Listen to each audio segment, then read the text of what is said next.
And so we thank God for this, and we thank God that the Lord came. So, Amen. The WIBR Warren Radio Websites and Ministries is an in-depth biblical teaching, preaching, warning agency in these last days. So check out all of the articles and the shows. And so, okay, Tower, back to you. Back to me? Oh, yeah, we got this one here. Back to you. Yeah. This is the call to the gospel. And this is actually, we're going to be talking about 21 Wilberforce. And I've talked about them before. And it's named after Wilberforce, who was an important figure in the early time of our country. And he worked over in the UK and various other areas. And he was very influential in helping people and getting them out of jail and, you know, when they're being persecuted. So at any rate, you can look him up, Wilberforce. But on January 11th, 2013, he said a reluctant yes to God's call to transition from a solid career in the secular world to a ministry position with the Arab Baptist Theological Seminary in my home country. And the guy's name is... Lebanon. Huh? His home country of Lebanon. And his name is Wissam al-Salabi, an Arab Baptist Christian who became president of 21 Wilberforce. And so he didn't know that he would be serving the churches would take him on a journey from Lebanon to Geneva, Switzerland, and on to the United States. There's a lot of travel. But, 21 Wilberforce is a little bit different than a lot of them. And he relocated his family from Geneva to Houston, and they're in the process of settling in. You know, these guys that work on these ministries like that, this is tough stuff. You're always traveling. You're required to go to places. And they had their 21 Wilberforce Board of Directors meeting, and they did a devotion from Philippians on Epaphroditus, who visited Paul in prison. Now, this is really a good section to look at, especially in missions. And he ministered to Paul. And the church in Philippi sent Paul a care package at the hands of Epaphroditus. And so they were challenged to become the church of Philippi and a 21st century Epaphroditus for those suffering, persecuted, and imprisoned and threatened by violence. Now see, the whole thing here, whether it's 21 Wilberforce or any of the other stories that we talk about, it is about bringing awareness to the persecuted church today. It's about making them known, telling you about it, giving you, what is their website address. You can go there, you can look and help them out. There's a lot of things you can do. They got a lot of articles and a lot of good things. And there's a lot of good stuff happening. And another thing they were doing, they had learned of the challenges of Christians are facing in several African nations, and the one that we right away and they talk about is Nigeria. And Nigeria is it's just really been rattled with all this persecution. And so, this is just one of those things where this guy travels all over the world. He talks to people, and the whole purpose is to help them, to deliver them from their enemies and make a way for them. And I think the effort, now 21 Wilberforce, it's 21wilberforce.org, and you can find out more.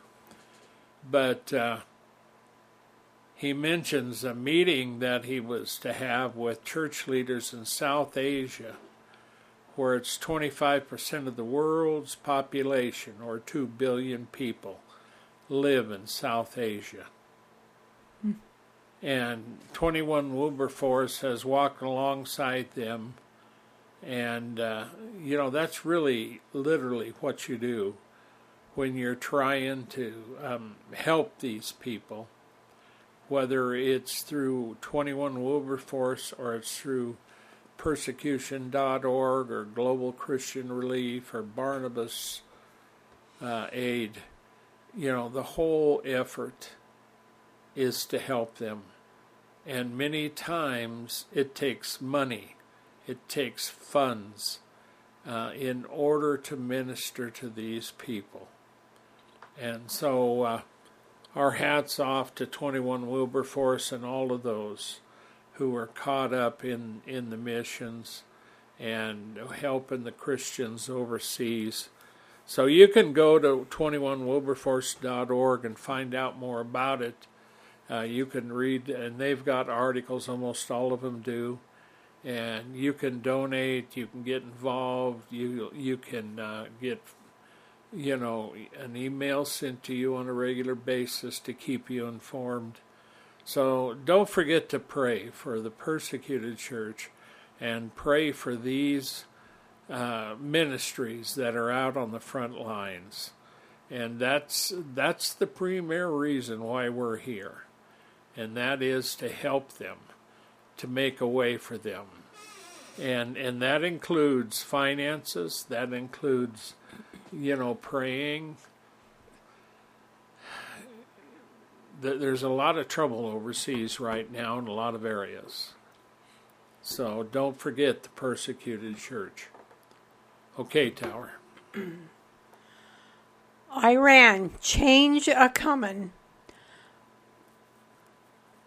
This story comes to us via CBN News, Christian Broadcast Network News. Iran sentences Christian converts to more than 25 years in prison. 5 converts to Christianity have been sentenced by the Iranian judiciary to a collective of more than 25 years in prison. Isn't that a crock? That's horrible, according to a report from Iran International. Hinga, an organization reporting on human rights violations against Kurds in Iran, stated that there has been no reason given for the charges against the 5 Christians. Hamid was sentenced to 10 years behind bars, followed by Nasrallah and Bajan and Goladish. Oh, there was 4 of them, and imams, each of whom were sentenced to 5 years. And Zohrab was sentenced to, who received a 9-month jail sentence. That's just terrible. In a statement to CBN News, Todd Nettleton, who is the vice president of message for the Voice of the Martyrs, said the growth of the church in Iran is wonderful news for Christians around the world and a great reminder of God's ability to grow his church in spite of anything that any government might do to stop it. But the high price of our Iranian brothers and sisters are paying to follow Christ is a different kind of reminder, to pray often for them as they willingly suffer for the name of Christ.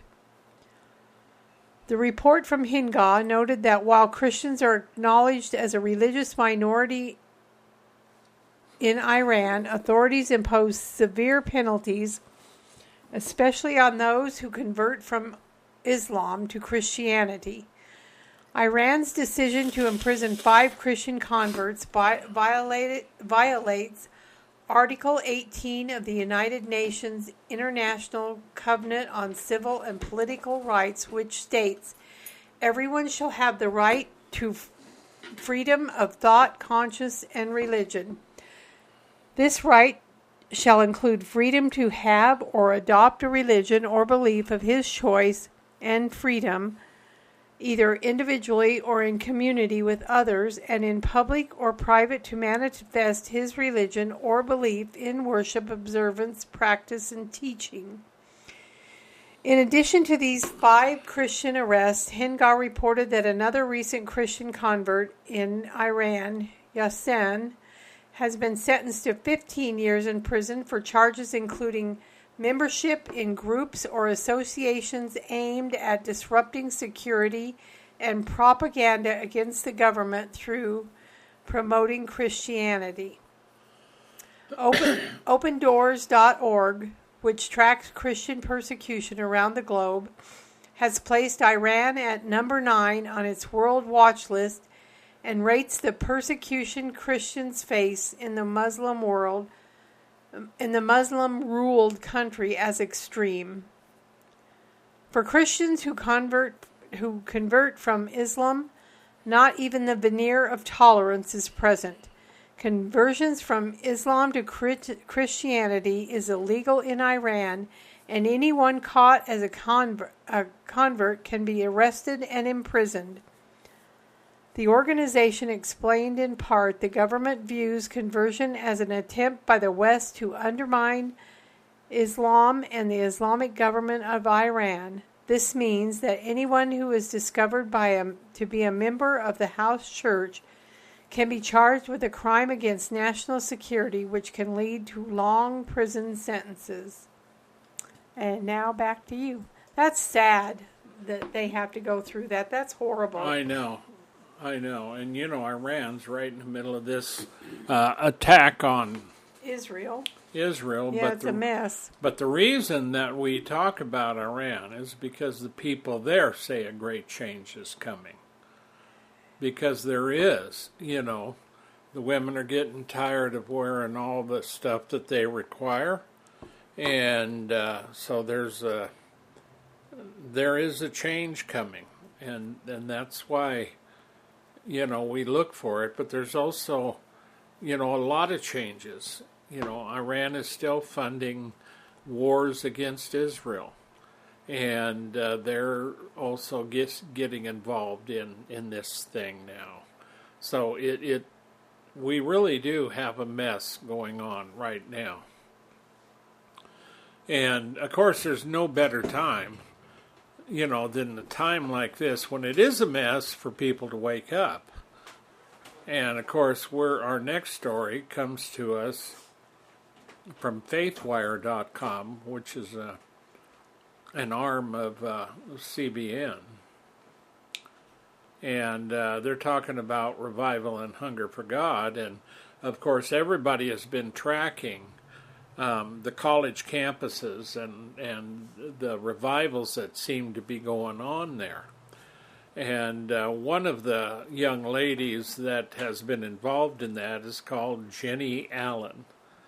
And she's had a front row seat to much of the revival that we've seen. Now, I think I've seen about four revivals or more. And, I haven't seen them all.